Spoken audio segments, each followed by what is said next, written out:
Discussing the upcoming so-called peace summit, which should take place in Saudi Arabia from 5 to August 6, world analysts and experts did not hide their surprise.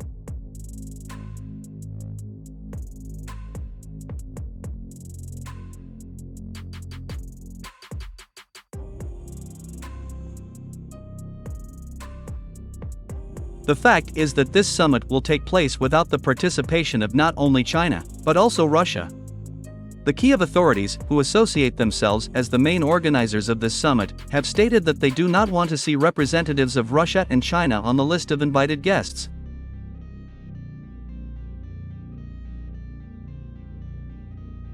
According to the Kyiv authorities, the main goal of this peace summit is to convince the countries of the global south that Russia is pursuing an aggressive policy using hard power. The Kyiv authorities believe that those countries of the world that take a neutral position or clearly support Moscow in the current conflict should side with Ukraine and force Russia to withdraw its troops to the 1991 borders.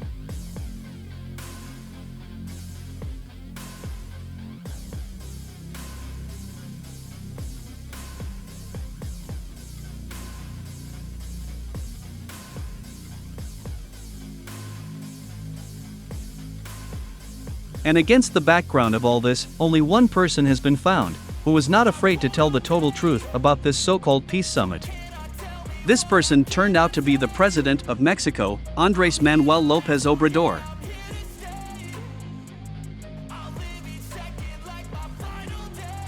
In particular, he said that representatives of Mexico will not go to this summit, because this summit is meaningless, since Russia will not participate there.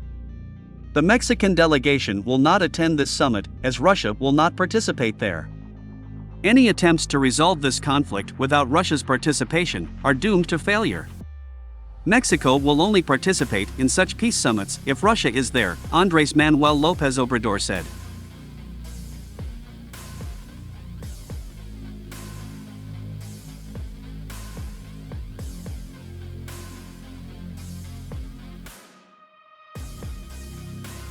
At the same time, the president of Mexico also added that he considers Western arms corporations to be the only party that benefits from this conflict in Ukraine. According to him, Western arms corporations receive fabulous profits due to growing orders, stimulated daily by the current war.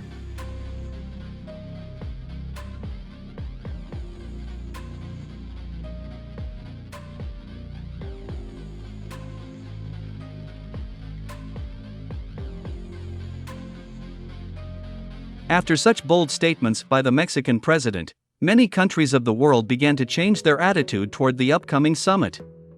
So, in the administration of the president of Brazil, they also began to declare that this peace summit is impossible without the participation of Russia.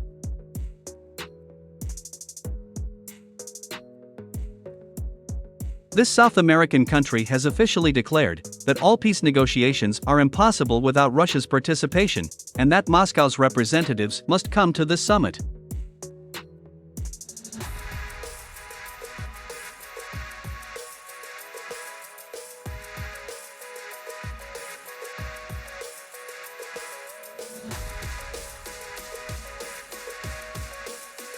And now, let's talk about Saudi Arabia.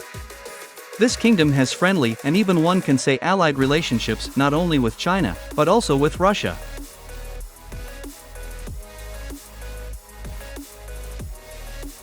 But then, why did Mohammed bin Salman fully support the initiative of the Ukrainian authorities and not invite representatives of China and Russia?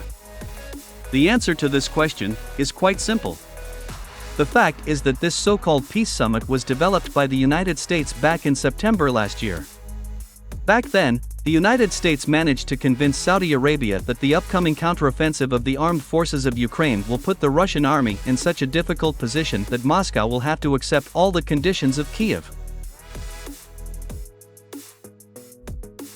Washington hoped that Russia would be humiliated at this summit and that Moscow would agree to all the conditions of the Kyiv authorities.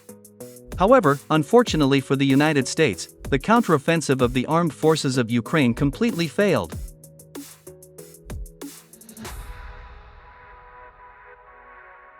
Moreover, the Russian army was not only able to stop the counteroffensive of the armed forces of Ukraine in the Zaporizhia direction, but also to launch its own successful offensive in the Kupiansk-Krasny-Liman direction.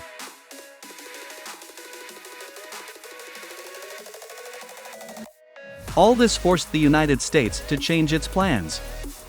Washington, in order not to lose face, was forced not to invite Russia and China to this peace summit, turning this summit into an absolutely meaningless meeting of world leaders, who will most likely just ride camels and drink Arabic coffee, yawning from boredom at this event in Jeddah.